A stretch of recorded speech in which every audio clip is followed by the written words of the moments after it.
tarde, pessoal. Tá dando para me ouvir? Eu vou estar fazendo meio gambiarra aqui que a câmera do meu computador não tá funcionando. Então tô com o celular, a webcamzinha. Gente, a gente tá com a Cássia aqui hoje. Para quem não sabe, a Cássia é uma amiga da pessoal aqui da nossa liga e ela vai apresentar um pouco sobre a psicologia crítica do trabalho na socioeducação. Para quem não sabe, a Cássia ela é formada já em psicologia pela Federal. Ela está fazendo mestrado agora em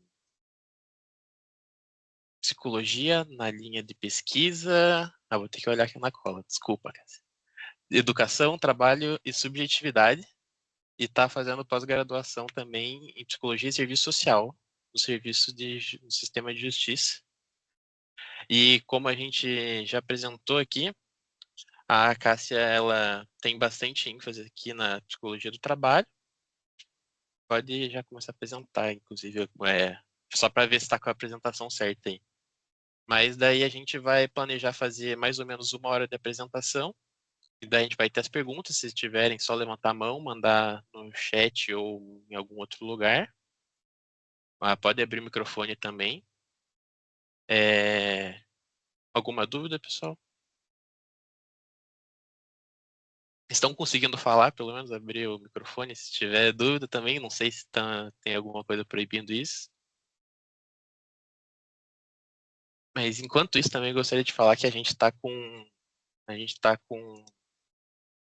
tentando fazer um programa para juntar casacos para as pessoas em situação de rua, porque o Serviço de Acolhimento de São José dos Pinhais, que ajuda a gente no eixo da extensão, eles começaram um projeto para caridade para tentar arrecadar essas roupas para o período de frio que está chegando agora. Todo mundo sabe que a região metropolitana de Curitiba não perde no quesito de frio para gente.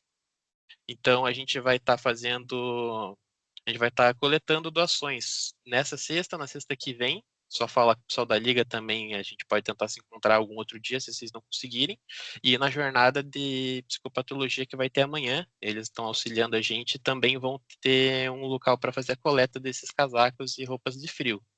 Então, se vocês tiverem aí alguma roupa que não usa faz tempo, tá pequena aí, por favor, a gente ajudem o pessoal da extensão com as doações.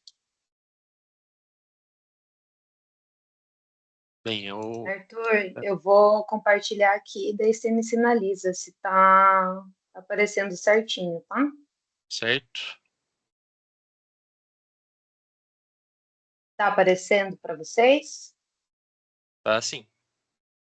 Tá, beleza, então. Gente, eu não vou ver vocês e eu também vou ficar sem acesso ao chat. Então, a qualquer momento, se vocês quiserem me interromper para fazer alguma pergunta, algum questionamento, apontamento, podem ficar à vontade, tá?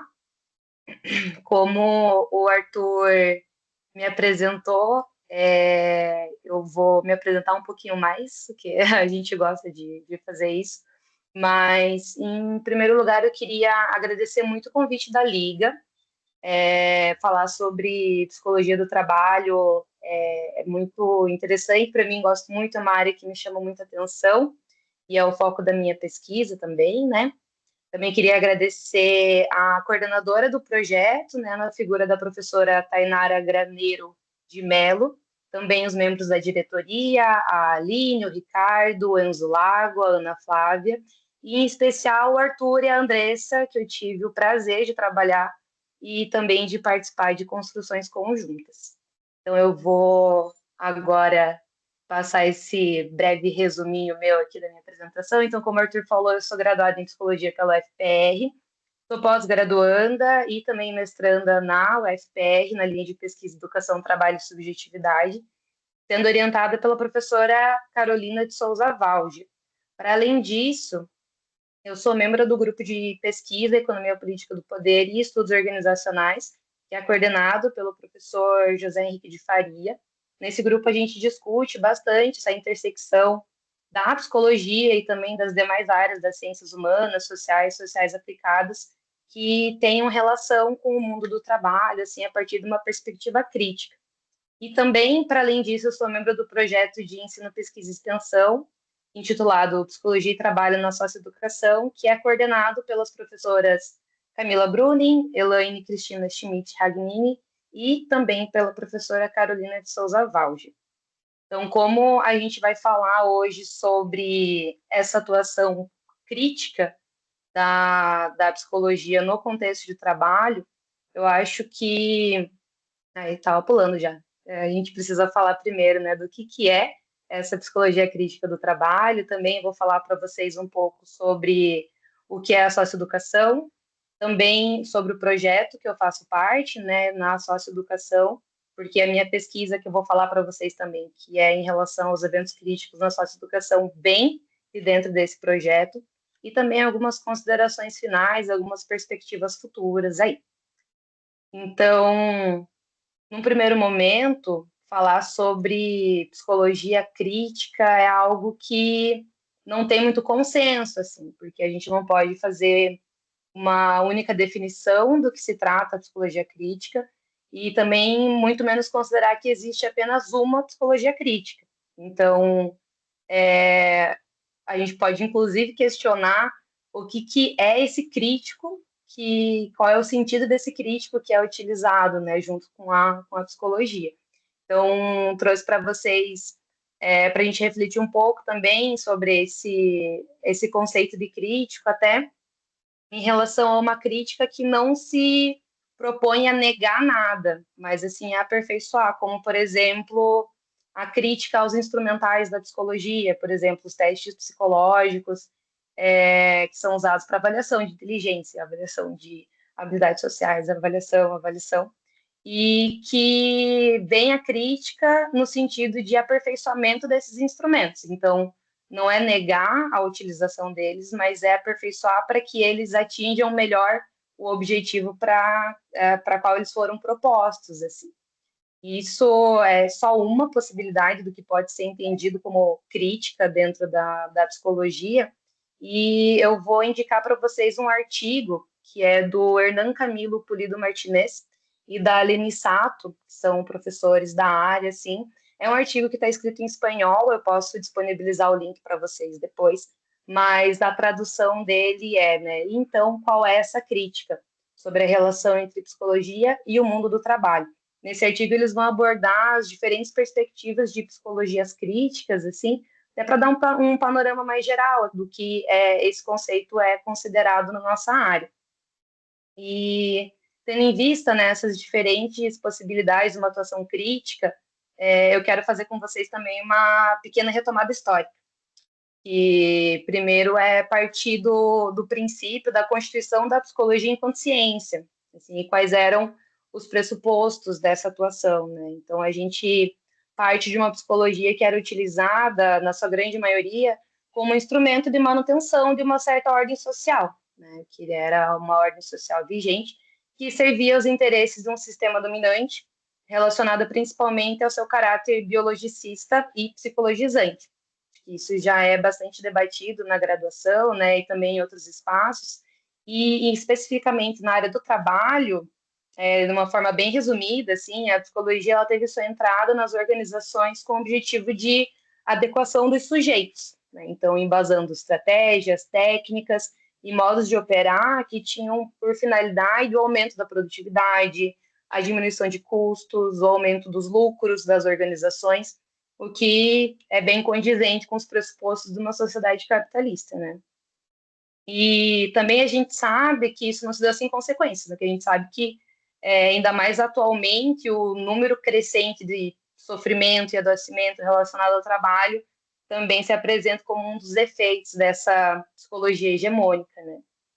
Então, a gente passa dessa psicologia industrial lá atrás, que entra na indústria, entra nas organizações, para uma psicologia organizacional, e a gente chega hoje no que a gente entende como psicologia organizacional do trabalho, que quando se apresenta seu viés gerencialista, toma para si os interesses da empresa, da organização, em detrimento aos interesses dos trabalhadores, né? Então, quando a gente toma a psicologia a partir de um posicionamento crítico, a gente vai no contraponto disso, né? Então, a gente tem por objetivo desvelar as contradições inerentes a esse sistema capitalista de produção, os seus reais objetivos, além de dar voz a essa classe trabalhadora em suas mais diversas demandas de existência e de sobrevivência, né? Então, para tanto, a gente considera o trabalho como elemento central na constituição da sociedade e também na constituição da subjetividade, sendo o nosso interesse aqui voltado à compreensão das relações entre os processos de trabalho e os processos de subjetivação. Então, tendo em vista as variadas conceituações do que se trata uma psicologia crítica, aqui a gente entende ela enquanto um movimento contra-hegemônico, então, de enfrentamento, tendo como base da nossa atuação a noção acerca do papel de contribuição dentro do movimento de defesa do compromisso social da psicologia em promover a emancipação e a justiça social. Então, da mesma forma, uma atuação crítica da psicologia no âmbito do trabalho apresenta-se antagônica aos pressupostos de uma psicologia organizacional e do trabalho de base gerencialista, tradicional e hegemônica. Então, dessa forma, fazendo um resumão que eu coloco no slide, né, essa perspectiva crítica em psicologia considera o contexto ético-político de atuação, né? Então, portanto, as atuações visam questionar as estruturas de poder, dominação e controle presentes no processo de gestão de trabalho, e, na mesma esteira, objetivam promover espaços de emancipação dos trabalhadores, justiça social, relações dignas e humanas, almejando, em si, a transformação social. Então, agora eu acho que, partindo desse ponto, que a gente já tem um conceito um pouco mais claro do que seja essa psicologia crítica e também da psicologia crítica do trabalho, eu vou falar um pouquinho para vocês em relação ao meu campo específico de atuação, né, que é a socioeducação. Então, quando a gente se questiona, né, o que é a socioeducação, muitas pessoas acabam não tendo muito conhecimento acerca desse sistema, como que ele é gerido, e hoje eu quis trazer uma apresentação um pouco diferente, assim, não falar só sobre a socioeducação enquanto aquilo que a gente tem acesso, mas fazer um pouco também uma retomada histórica, assim. Então, por exemplo, a socioeducação ela pode ser entendida como uma mudança de paradigma. Por quê? Né? Antigamente, antes do Estatuto da Criança e do Adolescente, as crianças e os adolescentes eles passavam também por instituições que eram guiadas pelo que a gente chama de doutrina da situação irregular, que ela estava presente em códigos que instruíam como essas crianças, esses adolescentes deveriam ser tratados dentro de um sistema, né? Então, a gente tem o exemplo, o Código de Menores, Melo Matos, que é de 1927, e também a revisão dele, que é de 79. Então, esses códigos, eles possuíam, em suma, um viés assistencialista e punitivo, que considerava o adolescente autoridade infracional em uma posição de periculosidade. Então, aqui a gente já tem algumas considerações, né? Para que se dá a socioeducação para crianças e adolescentes nessa época, né? Não com esse nome, mas também entendendo essas crianças e adolescentes a partir de uma posição de perigo para a sociedade, né?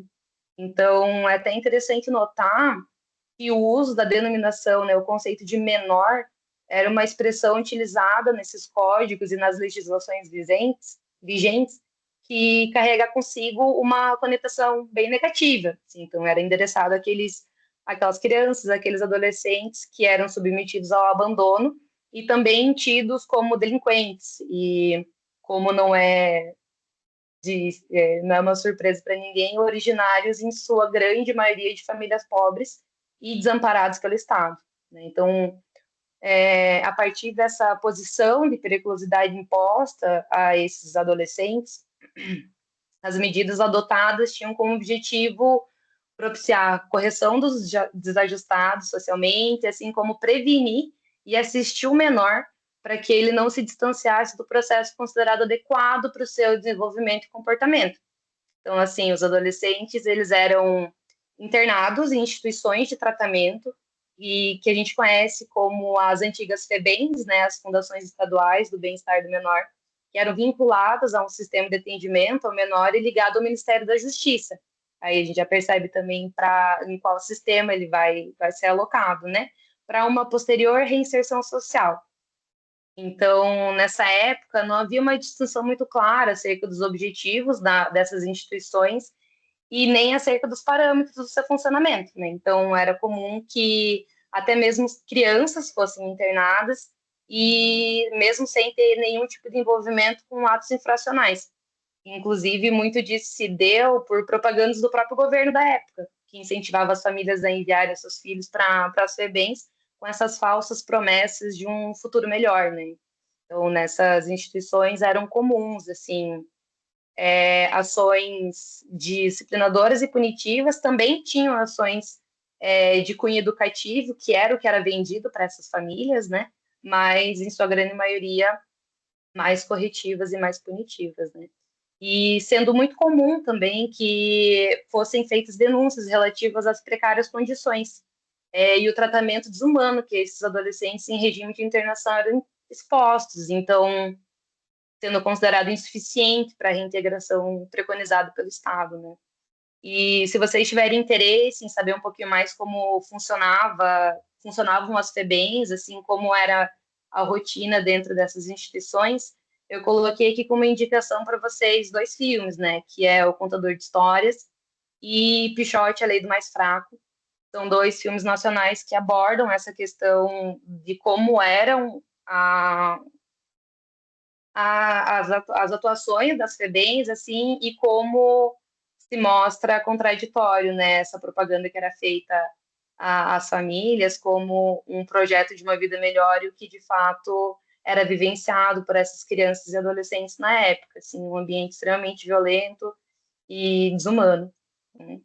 E para puxando um pouquinho mais para atualmente, assim, não tão atual, né, mas a partir da Constituição Federal de 1988, as crianças finalmente passam a ser consideradas sujeitos de direito, isso até então não era preconizado na nossa Constituição, e em 1990 a gente tem a promulgação do Estatuto da Criança e do Adolescente, né, na Lei 8.069, onde se consagra a doutrina da proteção integral, que já foi descrita no artigo 227 da Constituição Federal. Então, essa doutrina, a doutrina da proteção integral, ela preza pela fiscalização, pela promoção e pela proteção dos direitos infanto-juvenis, tendo esse um dever compartilhado, então, entre a família, a sociedade e o Estado, atuando esse último por meio do que a gente conhece hoje como o sistema socioeducativo. Então, para além de uma mudança de paradigma, a socioeducação é uma política pública nacional. E após a promulgação do ECA, cria-se o Conselho Nacional dos Direitos da Criança e do Adolescente, o CONANDA, que se configura como um órgão colegiado permanente de caráter deliberativo, que dispõe acerca do Sistema Nacional de Atendimento Socioeducativo, que é o SINASE. O SINASE é bem interessante, assim, porque tem um documento, que é de 2006, que fala sobre o SINASE, coloca as diretrizes do seu funcionamento, mas ele só vira lei, só é sancionado em 2012. Então, temos aí um lapso temporal até que ele seja oficialmente colocado como lei, que é a Lei 12.594 de 2012. E assim a gente pode entender o SINASE como um conjunto ordenado de princípios, regras e critérios de caráter jurídico, político, pedagógico, financeiro e administrativo, que envolve desde o processo de apuração do ato infracional até a execução de fato da medida socioeducativa. Então, esse sistema nacional ele inclui sistemas estaduais, distrital e municipais, bem como todas as políticas, planos e programas específicos de atenção a esse público. Então, sendo considerado ato infracional, né, como uma conduta descrita como crime ou contravenção penal, a gente pode colocar as medidas cabíveis ao autor desse ato infracional. Então, a gente tem 6 medidas que podem ser aplicadas, então, desde advertência, obrigação de reparar o dano, que são executados pelo próprio sistema judiciário a partir das comarcas, assim. Temos também a prestação de serviço à comunidade, a liberdade assistida, que são executadas pela esfera municipal e são entendidas como medidas de meio aberto. E, por fim, a inserção em regime de semiliberdade e a internação em estabelecimento educacional, tendo essas medidas denominadas de privativas de liberdade executadas pelo Estado nas unidades socioeducativas.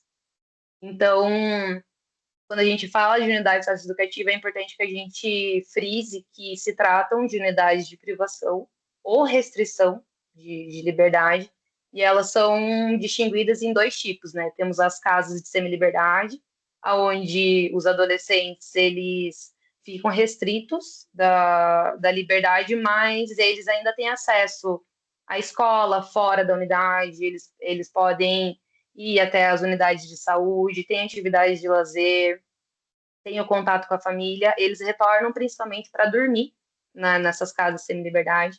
E tem os centros de socioeducação, que são daí as unidades que são privativas de liberdade mesmo. Então, os adolescentes ficam 100% do tempo deles dentro da unidade, as saídas são esporádicas e elas precisam ser justificadas também, né?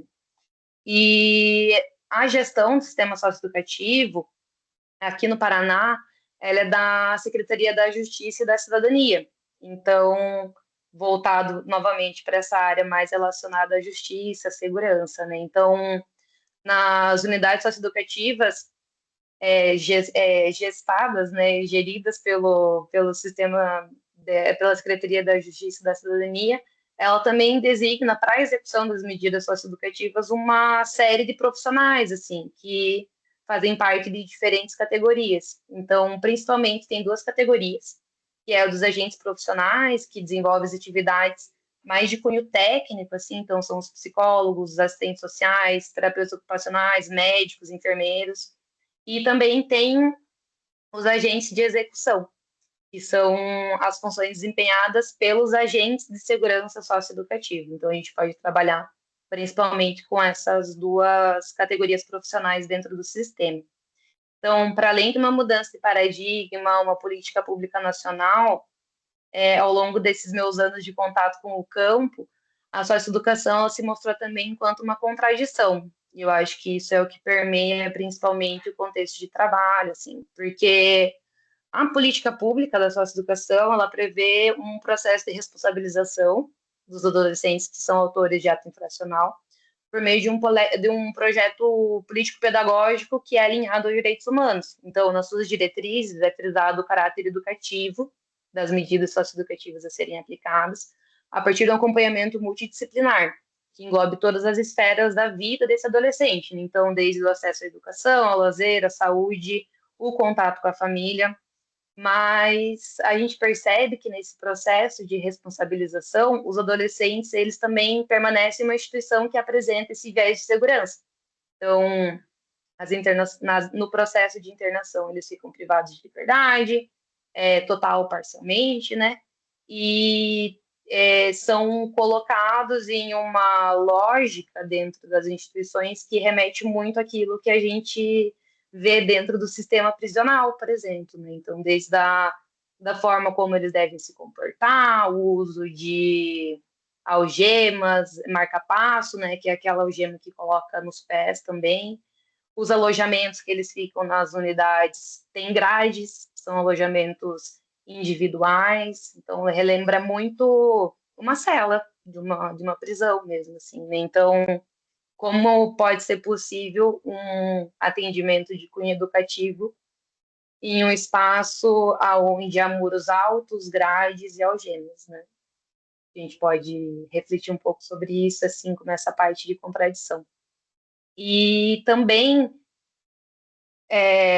tendo esse viés de segurança dentro das unidades, uma parcela dos trabalhadores do sistema, né, que são os agentes, eles são responsáveis para, além de garantir esse processo de reinserção social a partir desse cunho educativo, manter a segurança da instituição e dos próprios adolescentes, né? Então, evidenciando que no sistema ainda hoje ainda existe muito esse viés corretivo e punitivista.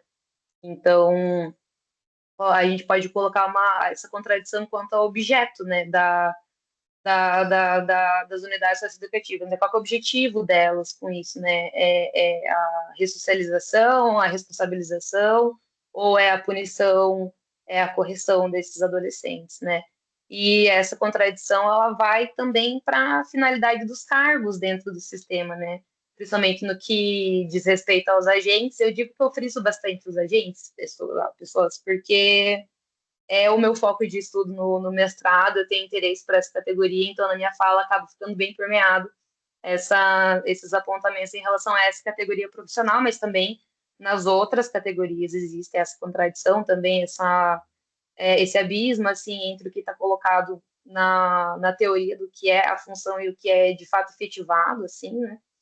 Mas para além dessa contradição do ambiente, para além dessa contradição das funções desempenhadas, a gente pode colocar uma outra contradição ainda, que é em relação às normatizações assim do sistema socioeducativo. Então, a gente tem a Constituição de 88, a gente tem o ECA, a gente tem o CONAN e o SINASE, e também as resoluções posteriores que coloca uma série de normativas em relação ao atendimento no sistema socioeducativo, que vai desde a quantidade de trabalhadores que devem estar nesse sistema, a quantidade de vagas ofertadas, né, disponíveis para os adolescentes para internação, além das disposições quanto à estrutura das unidades, seus insumos e materiais necessários para que aconteça esse atendimento de uma forma efetiva.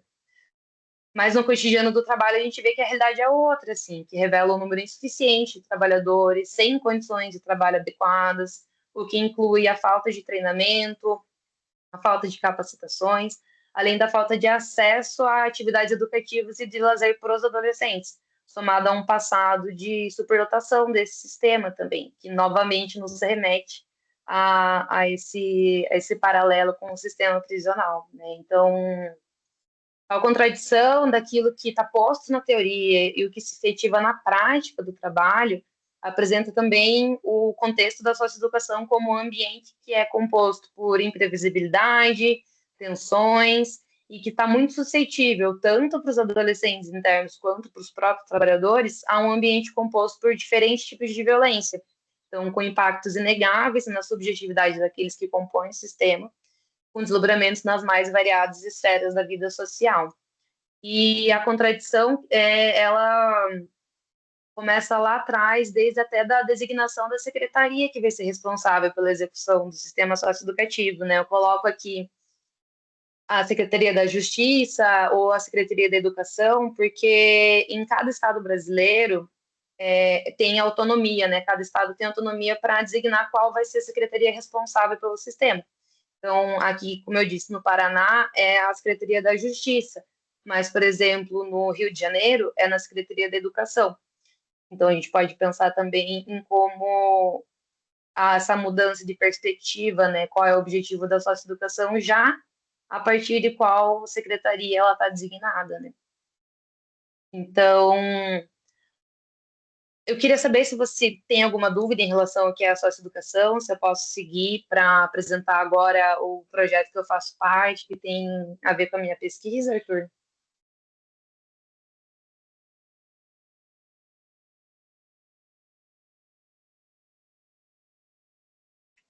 Alguém tá com uma dúvida aí, pode mandar no chat ou levantar a mão também. Eu queria só comentar por cima, por enquanto, que com relação ao Centro de Socioeducação, nós na Liga no ano passado, no último semestre, no eixo da extensão conseguimos fazer a visita ao Ciência aqui de Curitiba. E eu posso dizer que se vocês perguntarem para todo mundo o que foi, a reação vai ser a mesma. Realmente o negócio é basicamente uma cadeia. Alguns pontos interessantes que a gente percebia lá. Eles tentaram fazer um espaço instagramável, que seria um local para tentar tirar fotos bonitinhas.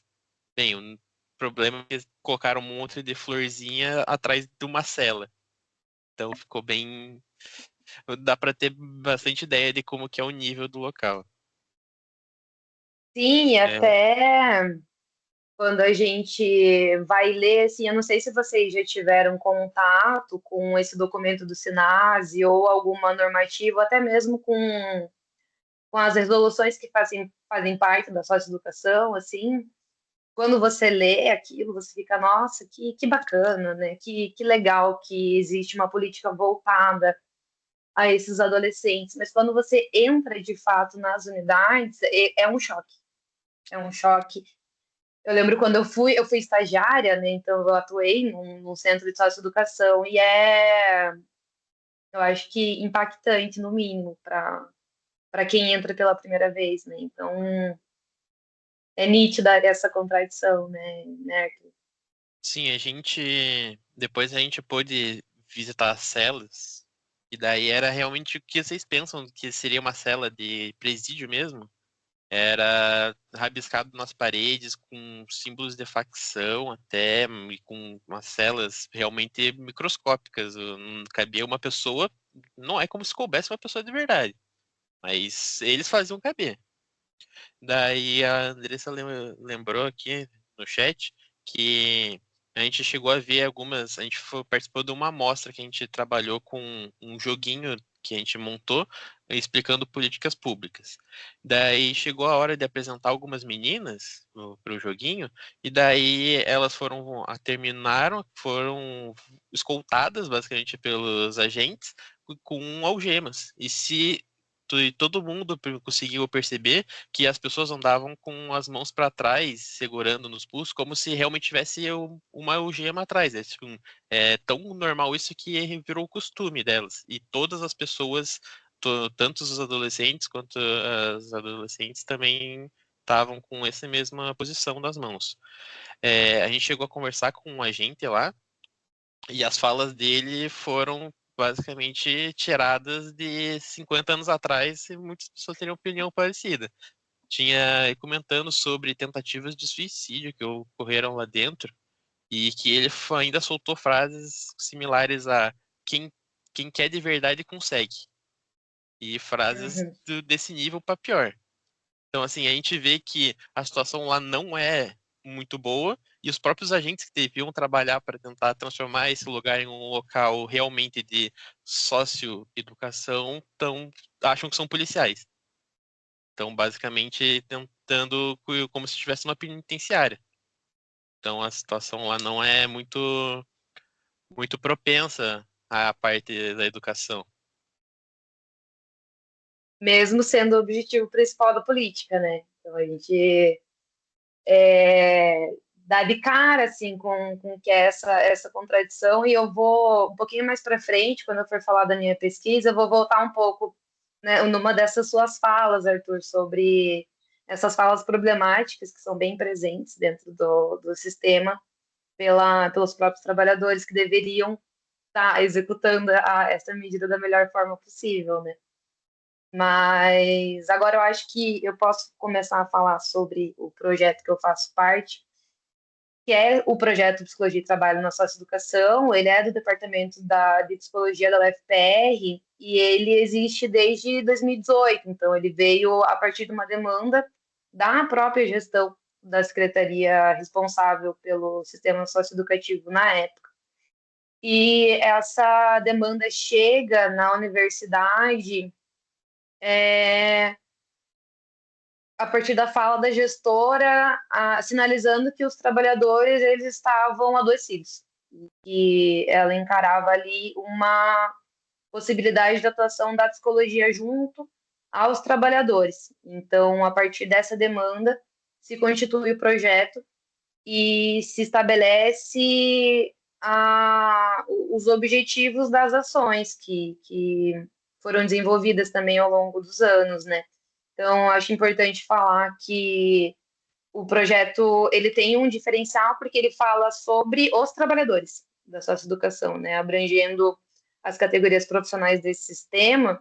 E é um diferencial porque a maioria das pesquisas, dos interesses que a gente vê é voltada para os adolescentes atendidos no sistema, ou mesmo em relação à política pública, né? Não falando que não seja importante que hajam pesquisas nesse sentido, mas que a gente percebeu um déficit de pesquisas em relação aos trabalhadores do sistema, que também são impactados pela forma como o sistema funciona, né? Também um outro diferencial é que as atividades do projeto são orientadas por uma metodologia que está em permanente construção. Então, a gente preza pelo protagonismo dos trabalhadores nesse processo de construção das intervenções que a gente realiza. E também a gente parte daquilo que é observado e demandado pelos próprios trabalhadores. Então, a gente utiliza uma forma de intervenção que a gente denomina de pesquisa e intervenção, que é onde a gente busca promover a participação ativa dos trabalhadores como coautores em diálogo e interação para a construção do conhecimento de forma colaborativa, né, entre os trabalhadores e a equipe do projeto. Então, sobre essa pesquisa e intervenção, eu vou indicar outro artigo, que é da professora Marisa Lopes da Rocha, que é intitulado Psicologia e Práticas Institucionais, a Pesquisa, Intervenção e Movimento, onde ela aborda um pouco mais em detalhes acerca desse delineamento de pesquisa. Assim, é bem interessante. Se vocês tiverem interesse em buscar, eu posso enviar também o link desse artigo. Então, a gente pode sintetizar, né, as ações desenvolvidas no projeto como ações de acolhimento, atendimento e orientação aos profissionais da socioeducação, que também tem por objetivo identificar, analisar e dar visibilidade ao tema e o contexto de trabalho e a situação de saúde desses trabalhadores, e também desenvolver e refletir sobre os efeitos de estratégias e dispositivos de intervenção em psicologia, saúde e trabalho junto ao campo da socioeducação. Então, eu trouxe aqui rapidinho, vou falar de uma forma bem sintética, assim, sobre esses dispositivos de intervenção, porque eu acho que eles devem ser compartilhados e eles se mostraram muito efetivos, assim, nessa construção conjunta de saberes, sabe? Então, desde 2018, o projeto, ele já teve a participação de mais de 28 alunos, tanto de graduação quanto de pós-graduação em psicologia. Atualmente ele é orientado por 3 professoras, né? A professora Elaine, a professora Camila e a professora Carol. E nas atividades fundamentadas pelo olhar da psicologia crítica do trabalho e também a partir de um referencial teórico interdisciplinar e também crítico, né? A gente desenvolve as atividades por meio de 4 dispositivos de intervenção. Então, desde presença na instituição, a partir dos processos de permanência, então, semanalmente, por uma quantidade delimitada de horas, os estagiários do projeto, eles permanecem na instituição e convivem com a rotina da unidade, conversam com os trabalhadores, vão coletando também demandas de intervenção. Temos também os atendimentos clínico-institucionais, então são atendimentos guiados por uma perspectiva da psicanálise, e tem por objetivo a escuta desses trabalhadores a partir das suas demandas de trabalho, mas não só elas, né? Porque a gente considera o trabalho central na constituição do sujeito e ele acaba, né, tendo interface com todas as outras esferas da vida. Também a gente faz atividades em grupo, então desde grupos operativos, palestras, rodas de conversa, sempre em construção conjunta com os trabalhadores. E também a gente tem um pilar de articulação com a gestão. Então, nós temos as reuniões de início e final de trabalho, a gente tem essa troca com os gestores, assim, para a gente alinhar também as expectativas da atuação do projeto e também as possibilidades dessa atuação, né? Então, se vocês tiverem interesse em saber mais também, eu trago as produções acadêmicas do projeto, né? Então, a gente tem o primeiro artigo que eu coloco aqui é um artigo que foi produzido pela professora Elaine e pela professora Camila, em 2021, que fala sobre o diagnóstico institucional que foi realizado junto à uma unidade socioeducativa, né, um centro de socioeducação. E ali já está colocado um pouco sobre os resultados que a gente conseguiu encontrar, tendo contato com esses trabalhadores, assim, em relação à saúde, em relação ao contexto de trabalho, em relação às demandas dos trabalhadores também, né, não só voltado a essa demanda da gestão. Também trago o artigo que eu consegui participar, assim, fui coautora junto com as professoras Carol, a professora Elaine e a professora Camila, né? Nele vocês, quem tiver interesse em acessar, né, a gente consegue estruturar já de uma forma mais estruturada e ampliada do que se trata a atuação do projeto, assim, e também essas frentes de intervenção, né? E também eu trago a minha pesquisa, que foi publicada como trabalho completo, a síntese dela, no 8º Congresso Brasileiro de Estudos Organizacionais, ano passado, então, que é os eventos críticos na socioeducação e a expressão máxima da violência como constituinte do sentido do trabalho, que é basicamente o que eu vou falar para vocês agora, assim. Então, antes de começar, de fato, nos resultados da pesquisa, que eu acho que são é a parte mais interessante do trabalho, né? Eu acho que eu preciso definir algumas coisinhas com vocês, assim. Então, primeiro em relação aos eventos críticos na socioeducação, então esses eventos críticos, eles são entendidos como aquelas situações que de alguma forma perturbam uma ordem pré-estabelecida. Então, podem ser exemplificados, né, nos casos de tumulto, fuga, tentativa de suicídio, de adolescente, suicídio de fato, tentativa de homicídio, e também os casos das rebeliões dentro do sistema, sendo inclusive os relatos constantes dos trabalhadores acerca dessas rebeliões que já aconteceram dentro do sistema que me despertou interesse em entender um pouquinho mais e compreender melhor, né, quais eram os possíveis efeitos da vivência desses eventos críticos para a subjetividade desses trabalhadores e também, de forma mais objetiva, as reflexões na subjetividade e o reflexo na atuação no cotidiano do trabalho desses sujeitos, né? E também é importante falar que a minha pesquisa ela foi um estudo de caso, né? Eu fui orientada pela professora Carolina. E, sendo um estudo de caso, eu realizei 15 entrevistas semi-estruturadas com trabalhadores de diferentes categorias dentro da unidade. Também realizei uma pesquisa documental, então, que abrangeu desde documentos oficiais, estaduais e nacionais relacionados à socioeducação, também relatórios e notícias vinculadas à mídia sobre os eventos críticos. E também como eu estava atuando enquanto estagiária também na instituição, enquanto eu estava pesquisando, eu consegui ter um contato cotidiano com esses trabalhadores do que promover uma extensa coleta de dados por meio de uma observação participante, tudo registrado em diário de campo, além do acesso ao arquivo de dados do projeto.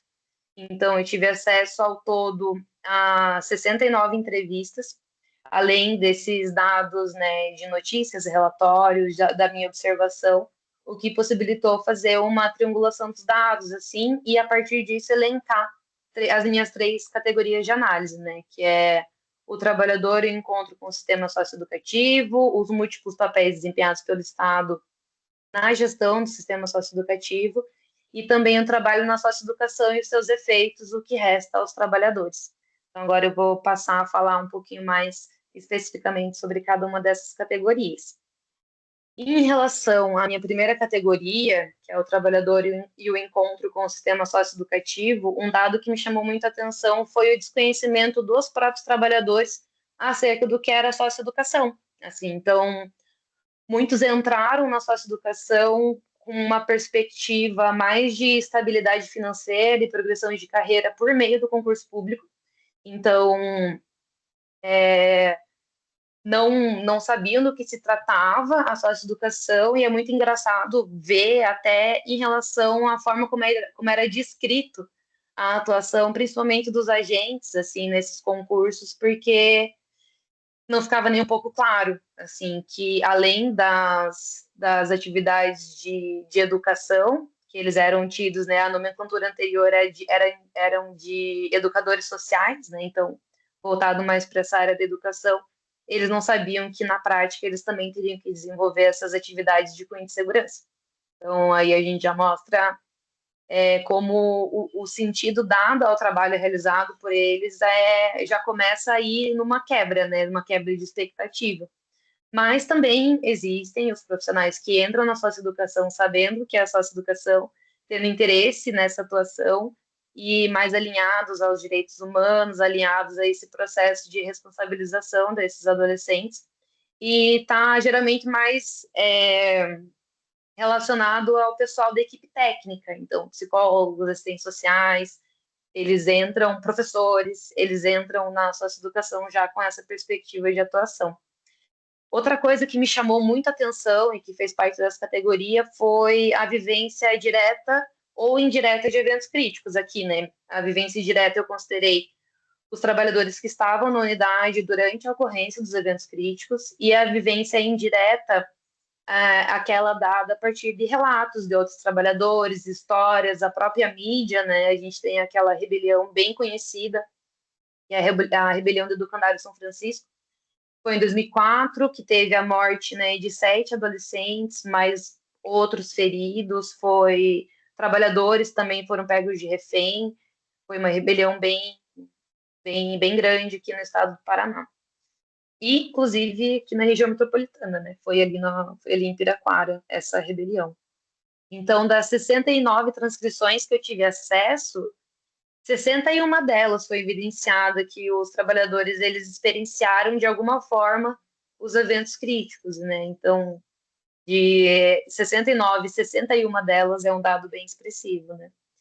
E a partir da própria vivência dos eventos críticos e também desse desconhecimento do que se trata a socioeducação, eu volto naquilo que o Arthur estava falando sobre essas falas problemáticas, né, que a gente escuta dos próprios trabalhadores do sistema, em relação a essa própria relação que se constitui entre o trabalhador e o adolescente atendido. Assim. Então, é um espectro de concepções, assim, eu coloquei os dois extremos. Então, de um lado, a gente tem os trabalhadores que encaram os adolescentes autores de ato infracional em cumprimento de medida, como qualquer adolescente. Então, não os distinguem dos adolescentes que não estão dentro do sistema, por exemplo, e até normalizam essas expressões de rebeldia, que são vistas dentro do sistema como expressões natural de um período da adolescência, assim.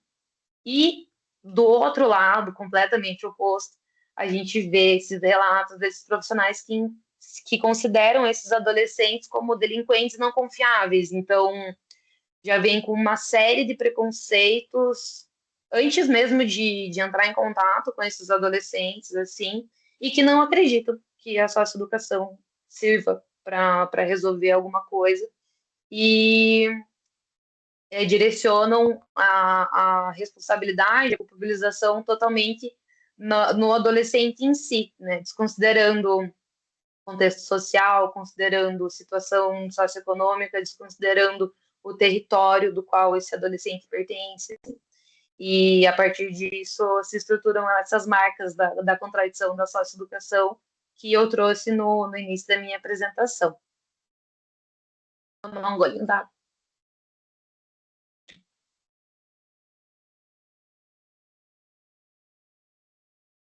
A minha segunda categoria de análise, então, foi em relação aos múltiplos papéis do Estado, desempenhados pelo Estado na gestão do sistema socioeducativo.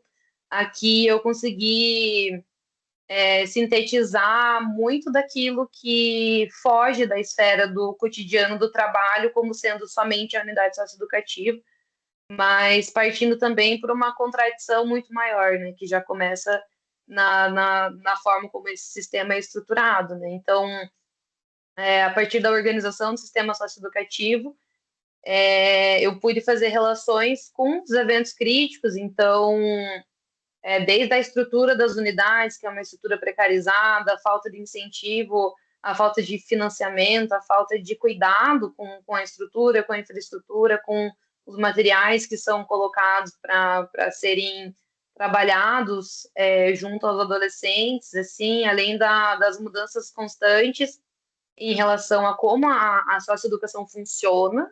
Assim, então, muda a gestão, muda o responsável, muda a secretaria, muda a coordenação, e é necessário que os trabalhadores se adaptem a isso. Então, até mesmo com o estabelecimento da socioeducação pelo ECA, sai do Código de Menores, entra no Estatuto da Criança e do Adolescente, mas não se considera que existe um período de adaptação que precisa ser feito, né, para que esses novos princípios de atuação sejam de fato internalizados, e a gente percebe que eles não foram.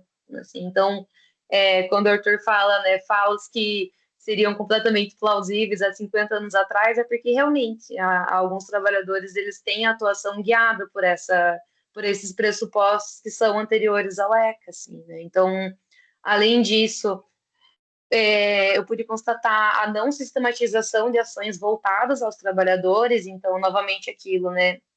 O foco das pesquisas, o foco das intervenções para os adolescentes, para a política, e pouco se vê de ações voltadas principalmente à saúde, tanto física quanto mental desses trabalhadores, o que impacta também na forma como eles têm a possibilidade de exercer as suas funções, né? Também em relação ao Estado enquanto gestor, a gente entra nas condições reais de trabalho, né? Aquilo que eu estava falando sobre o que está posto na lei, o que está posto na política, como o que deveria ser a socioeducação, e as condições reais que os trabalhadores têm no contexto de trabalho para realizar essas atividades é uma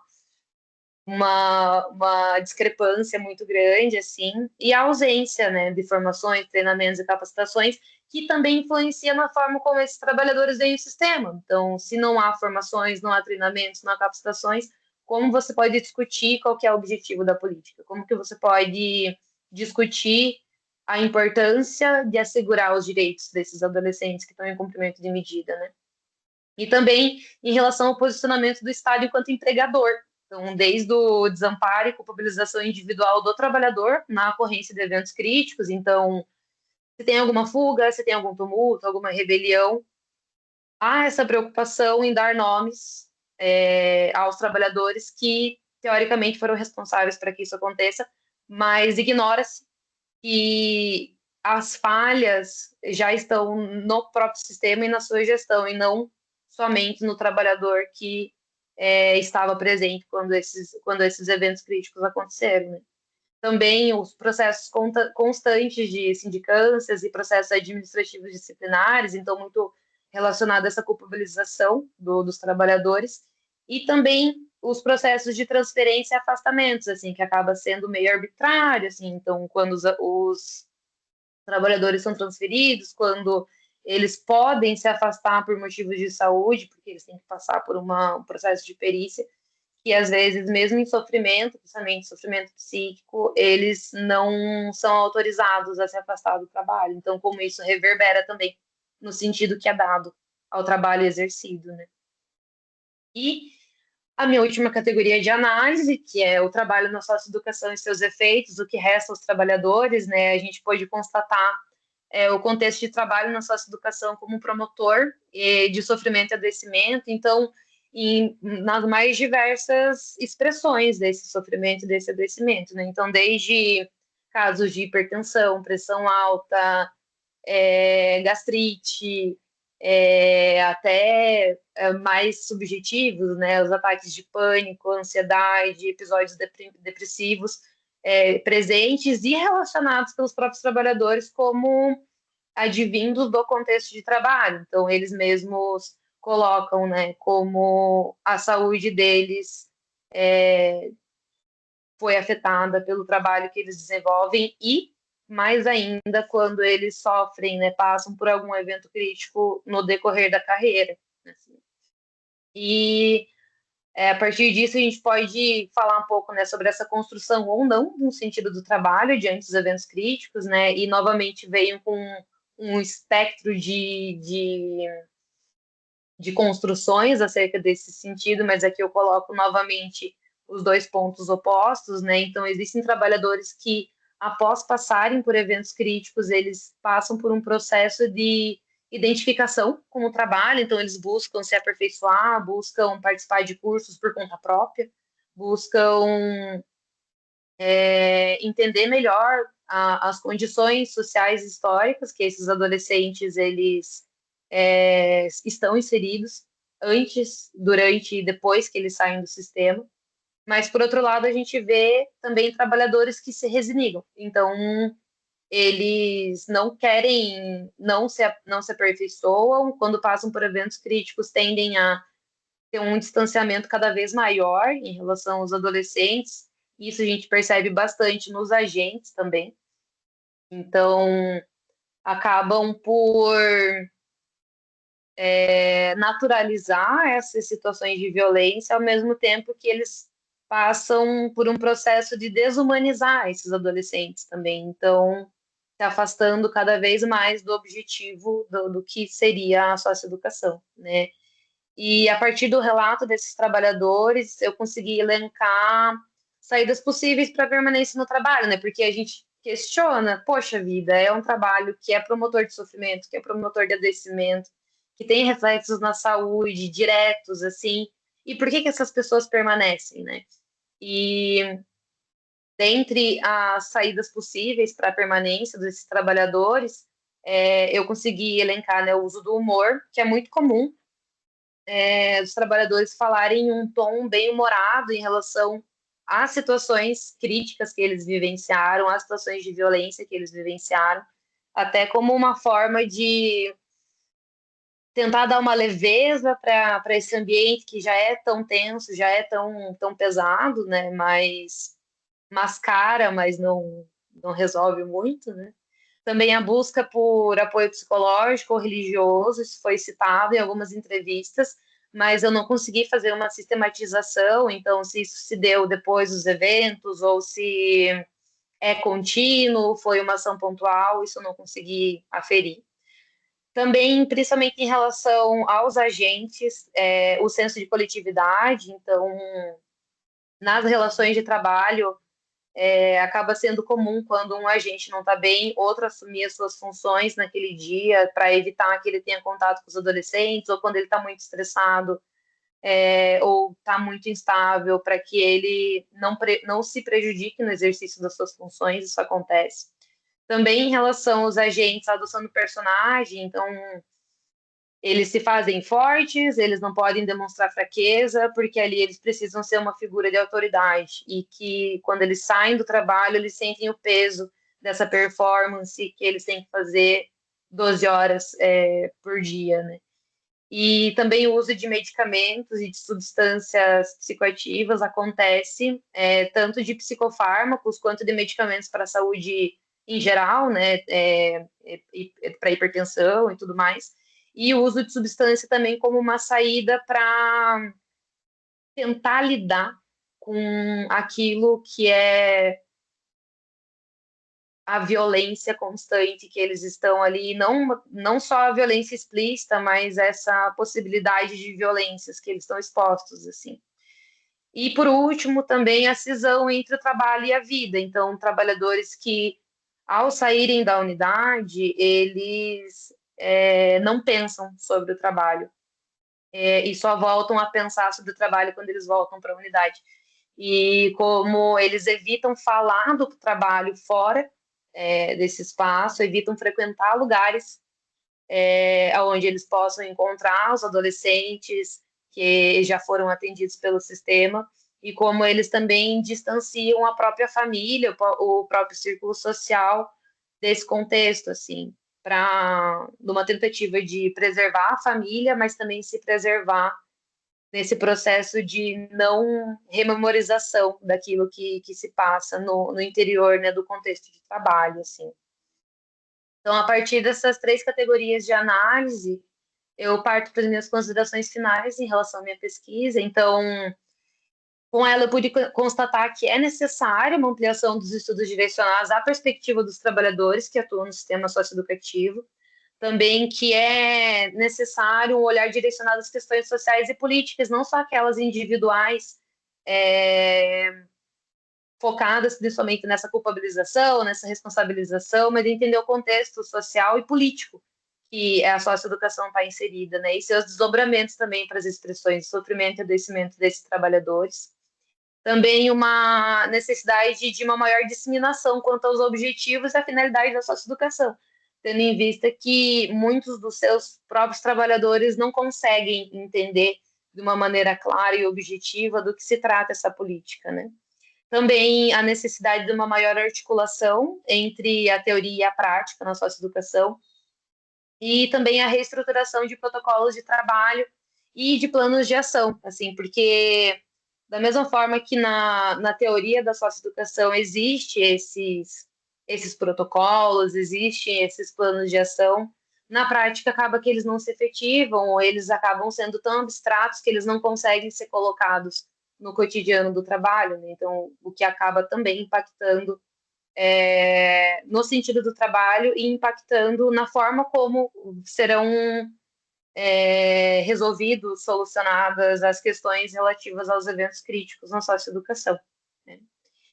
E acredito que, em suma, resumidamente, a minha pesquisa se trata disso, e agora eu também queria abrir para dúvidas, não sei se Temos dúvidas, temos apontamentos. Queria que vocês falassem um pouquinho também.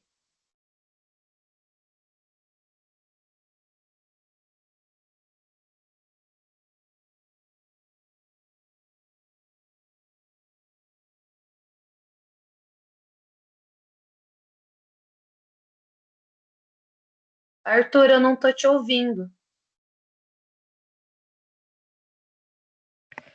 Tá indo? Aí, agora eu ouvi. Tá, temos o Guilherme aqui que levantou a mão. Você consegue abrir o microfone ou mandar pelo chat? Não sei. Se conseguir mandar Oi, pelo gente, chat. tudo bom? Boa Oi, tarde. Gui. Oi.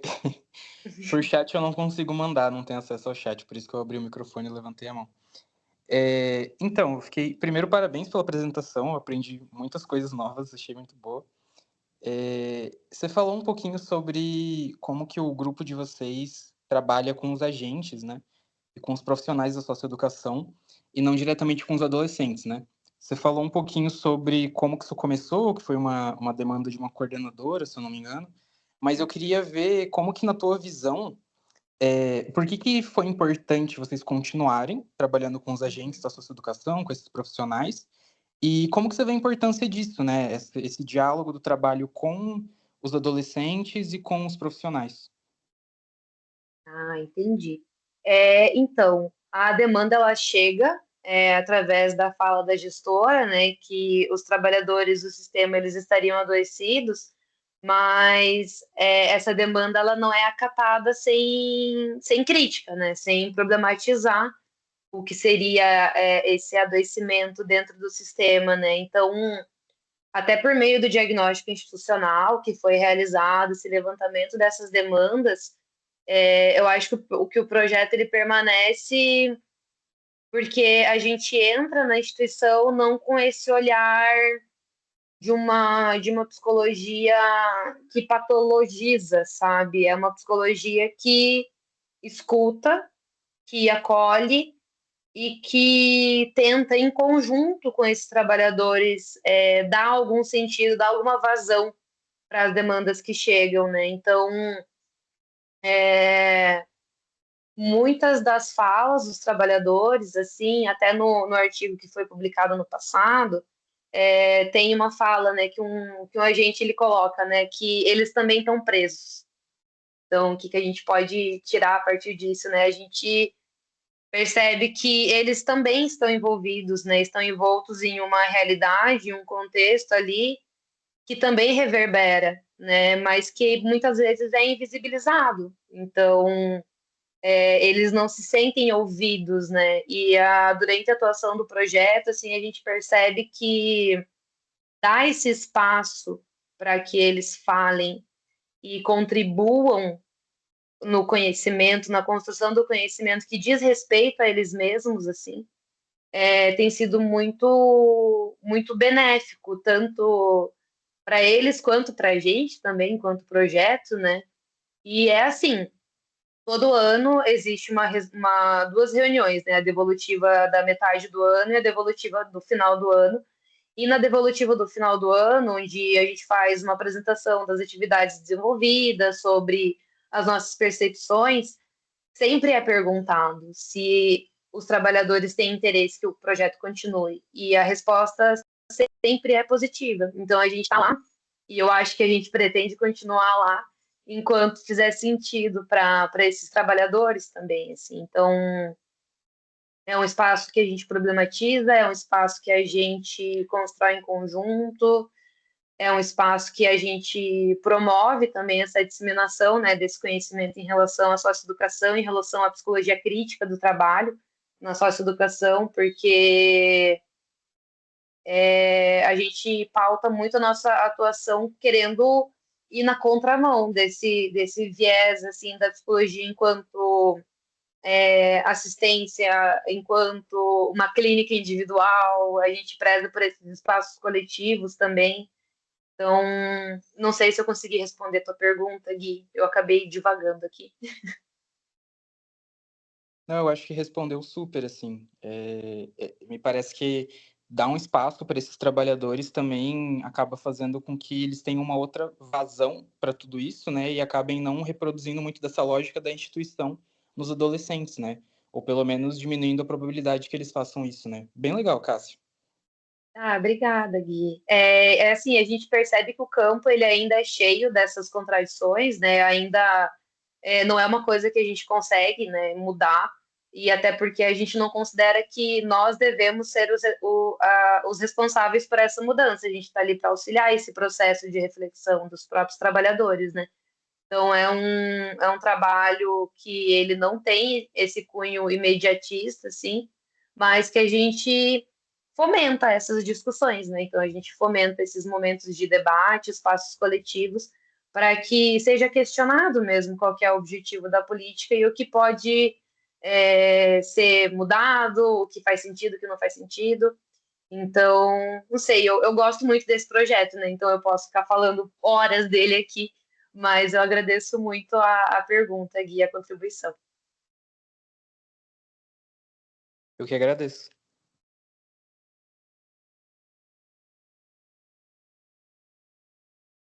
Tá fechado o mic, Arthur.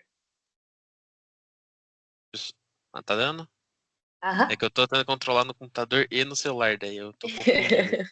Quem não tá conseguindo usar o chat aí, mandem no WhatsApp, se vocês tiverem. Pode ser da Liga ou de algum membro da diretoria que vocês conhecem, mas não fiquem com vergonha de perguntar alguma coisa assim.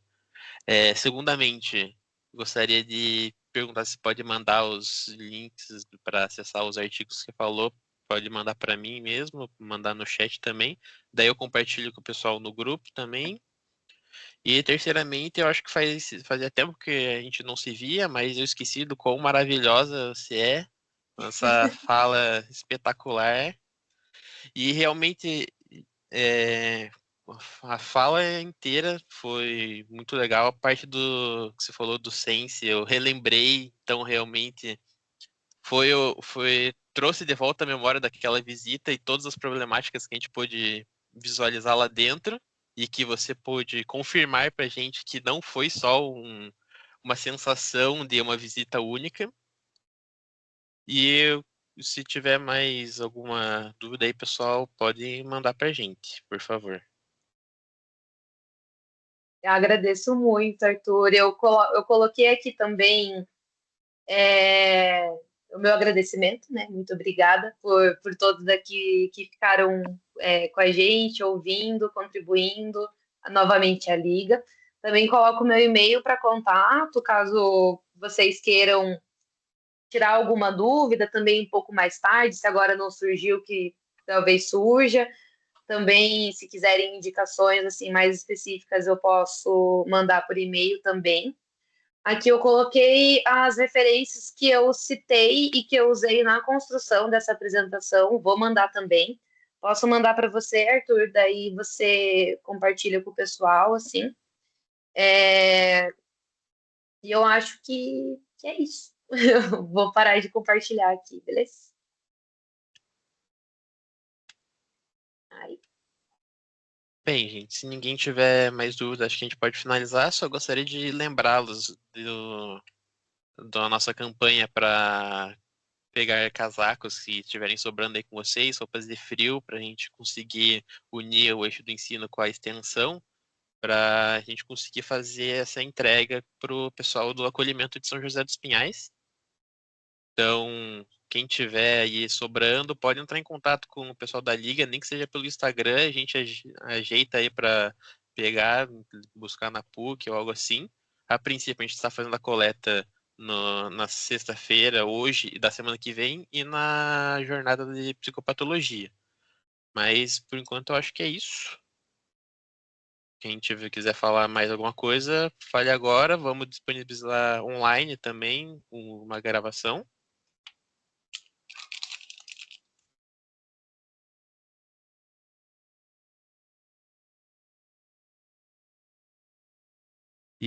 Alô? Oi.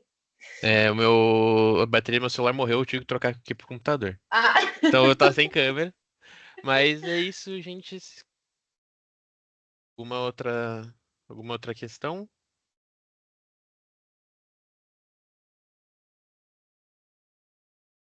E daí eu acho que a gente pode finalizar aqui. Sim, queria de novo Você tá agradecer vendo? pelo espaço. Ai, Andressa, vimos. Tá, eu posso falar uma coisa? Diga. Tá. Primeiro, eu te amo, Cássia. Eu tô com muita saudade pra te dizer isso pessoalmente, mas infelizmente não dá.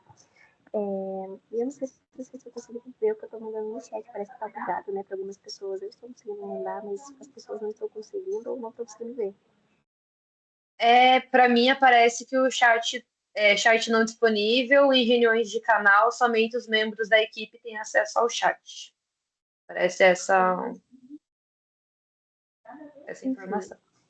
eu tinha falado que eu vou ouvir todos os dias a gravação por 4 horas para fingir que eu tô trabalhando com você. E eu queria perguntar quais são os próximos passos da tua pesquisa. Ah, sim. Bem lembrado. Eu ia falar sobre isso e eu esqueci. Mas agora eu estou no mestrado. O meu projeto para o ingresso foi em relação a essa construção do sentido do trabalho, especificamente para os agentes de segurança socioeducativos. Então, pretendo continuar com essa abordagem crítica, né, da psicologia crítica do trabalho. Pretendo continuar o meu estudo de caso, assim, mas também dando uma ampliada para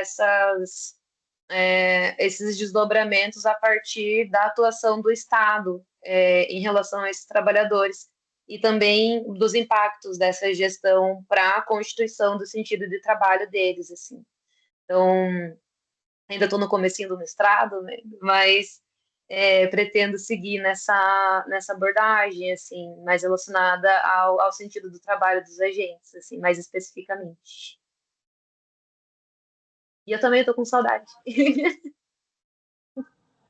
Muito bom, amiga. Obrigada. Vamos saber. Vá nos atualizando. E também, quando precisar de alguma coisa, ou que precisar de, enfim, auxílio, né, para conseguir coisas, também conte sempre conosco. E Muito esteja aí, pela obrigada. amiga, pra ir fazendo coisas com a gente. Eu vou te avisando. Com certeza, gente, me chamem. Eu sou super favorável a esses momentos assim de compartilhamento de experiências mesmo, assim. Então, fiquei muito feliz com o convite da Liga para fazer essa fala aqui para vocês. Também para compor outros espaços, gosto muito dessa possibilidade de trabalhar em conjunto. Assim, acho que o trabalho coletivo ele vai bem mais longe. Com toda certeza. Ai, que bom, né? E assim, até te mandar no chat pro pessoal, caso eles queiram fazer perguntas, não estejam conseguindo acessar o chat, eles poderiam mandar pelo WhatsApp, mas e como eles não estão como ver o que eu mandei, né? Não sei se dá mais tempo pra isso também. Mas daí, isso, né? A gente fica disponível também para essa tipo de dúvidas posterior aí, caso vocês, enfim, tenham alguma dúvida sobre esse processo todo. Sim, sim, inclusive, se surgirem algumas questões depois, assim, podem me mandar, eu vou respondendo conforme der, assim, tanto por e-mail, a gente pode talvez marcar outro momento também para fazer mais esse debate, mais do que uma apresentação expositiva, né? Mas, assim, se surgirem questões, permaneçam à disposição. Com toda certeza, até o tema da socioeducação vai continuar sendo uma pauta da Liga, né? Então, a gente pode pensar em outros momentos também. Mas obrigada, Cássia, foi muito bom Com certeza. a sua fala hoje. Estou muito feliz e obrigada a todos pela presença. Obrigada, gente. Se precisarem de alguma coisa, estou por aqui. E até a próxima.